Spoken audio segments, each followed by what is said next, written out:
Welcome back, my gardening friends. I just thought I'd show you the grow rooms at home and the lovely tulips in the front garden. I uncovered the cardboard off these beds to cover these up. The main reason I use cardboard is, as you can see, how dry this is. We've got moisture so far down, but covering it with cardboard, you can see there it's well moist. There's a comparison, so that's why I do that, and I've pinched the cardboard so that I could keep the potatoes well watered.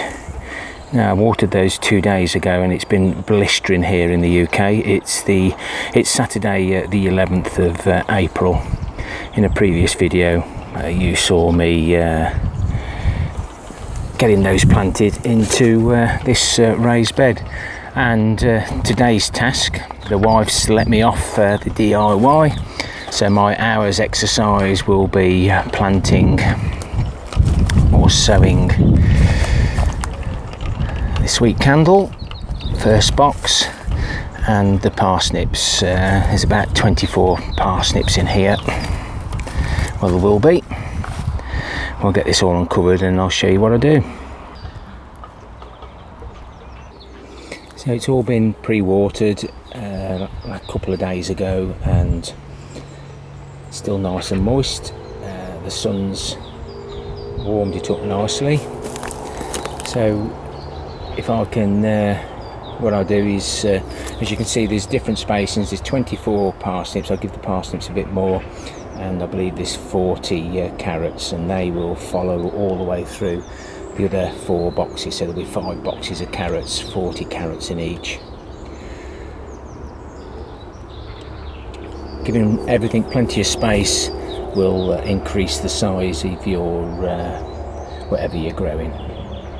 Whenever you rip a packet open, always open right into the corners. You never know, there might be, I may as well put one in there. You never know what might be in. I've just found 3 parsnip seeds in there. At least with parsnip seeds, you can see them. These are fresh. I bought these this year. I used to chip them, but on recommendations, cobweb, it's caught out the parsnip seed, but on recommendations it was always said to use fresh seed. But if you've got old seed, then why not put them on tissue paper? So I'm spreading the seeds out 3 apart. Can we see this one? Yes. Some black beetles in here.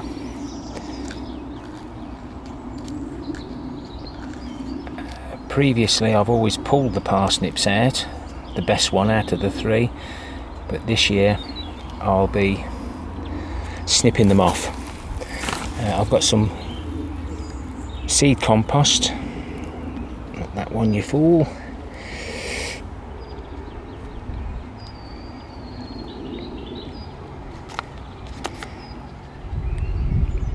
The main point of these yogurt pot covers is to make sure I know exactly where they are, and if I remember, and at some stage when they've grown reasonably well, we'll be taking these out. But as you can see at the moment, the root needs to get right down, and it doesn't matter if they get left in, because if we get a parsnip that big it'll just grow down right below anyway.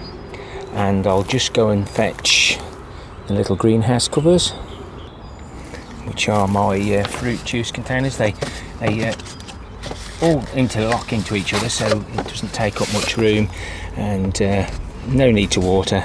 In and twist, and these are done. Very occasionally the wind will catch hold of them and blow them off, but I'll finish this off. I'll bring you back when these are done.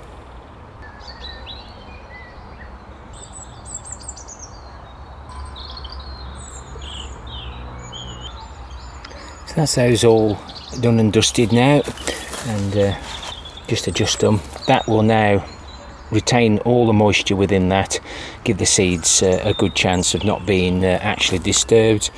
I don't interplant between these. It won't be long before these parsnips are up, and they'll be thriving away, especially in this warmth, but we are due another cold snap, so the bottles again protect the seedlings. Just moving on to the carrots, they're all nicely spaced out. I use this to locate the centres using my dibber, and then we use a crowbar. I'll be putting up the video at the end on how I fill and prepare the carrot and parsnips, so I'm not going to bore you with that, but this is really exactly the same. And then the seeds are a lot smaller. Now you say, well, the parsnip seeds are quite big, why not just handle them? But some do say that the grease on one's fingers can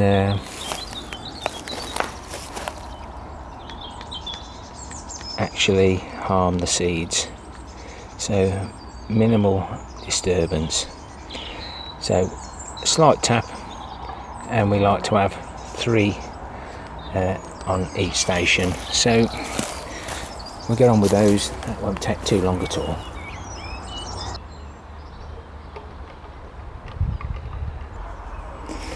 Yeah, so that couldn't be easier, and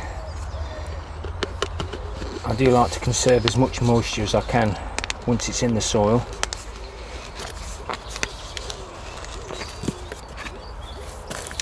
And if we do need to water,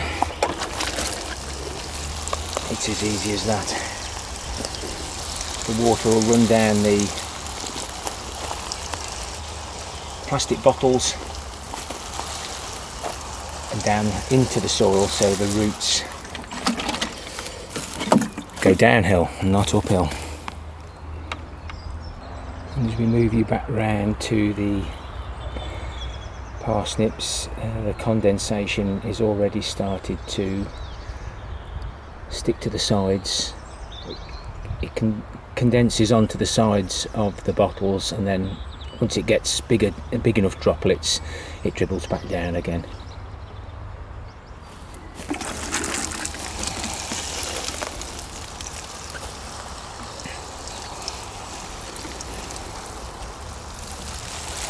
Just like to keep the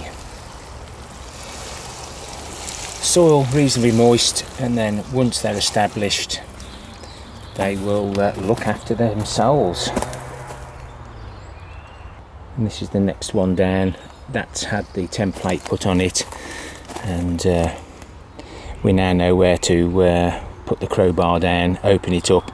I only go down with the crowbar enough for that taproot to have a good go, and pick up all that lovely manure and things that we've got in the bottom of these 4-layered pallet collars.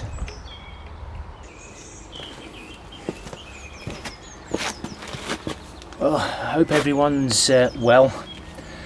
I'm a week into my furlough leave, and I've spent an hour or so here each day if I can. The weather's been absolutely glorious, so the good wife has made sure all the outdoor painting's been done, and a few people have asked if we can do a tour of our garden, which I will do in the future. We're nearly done,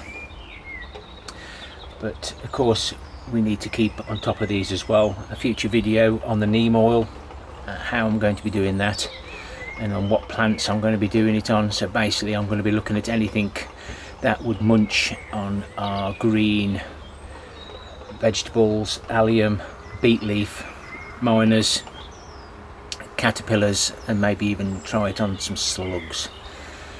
see how the slugs, if we get an infestation of slugs on one of the plants. And I'll keep you updated with how the bumblebee's doing. I haven't seen the bumblebee today, so it maybe is it's already built its nest, and, or should we say, the entrance in and out blocked everything else up. Now maybe doing something inside, and hopefully, like I did a few years back, we had the bumblebees coming in and out all the while, and it's a pleasure to watch, especially when they go straight to the sunflowers.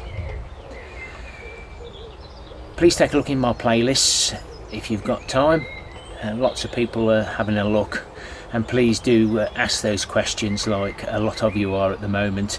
I can't always remember 5 years back, but I do watch the video back, and it's amazing what everything looks like. And if you want to see what this allotment looked like about 5 years ago, have a look at my first video in the playlist. Happy gardening to you all. Till next time, my friends. Ta-ra for now.